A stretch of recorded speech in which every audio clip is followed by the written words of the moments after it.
নমস্কার, কেমন আছেন সবাই? আশা করি ভালো আছেন।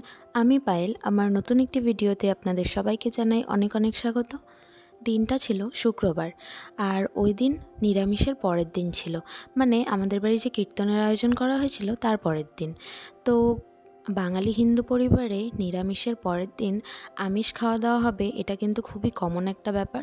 তো সেই জন্যই বাবা কিন্তু সকাল, সকাল চলে গিয়েছিল বাজারে আর নিয়ে এসেছিল মাটন আর এনেছিল রুই মাছ। সেগুলোকেই এখন হাতে হাতে সবাই মিলে সবজি কাটা আর মাছ মাংস পরিষ্কার করা হচ্ছে। এদিকে আমার ননদিনী আর আমার ছোটো কাকি শাশুড়ি মা দুজন মিলে মাছ মাংস ছাড়াচ্ছে আর আমরা ওদিকে সবজি কাটছিলাম।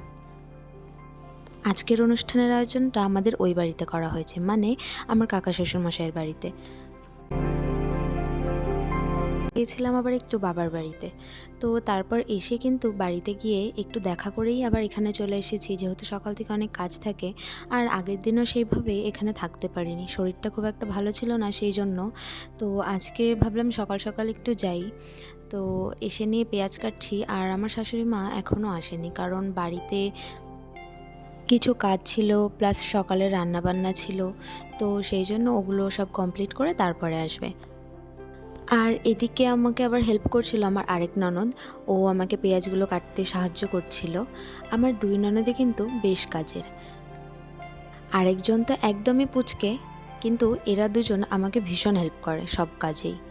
আর এদিকে মা চলে এসেছে আর মা এসেই রান্নার কাজে লেগে পড়েছে। আজকের ভিডিওটা বানানোর আরও একটা বিশেষ কারণ আছে, যে মায়ের মাটন রান্না করাটা আজকে আপনাদেরকে দেখাবো।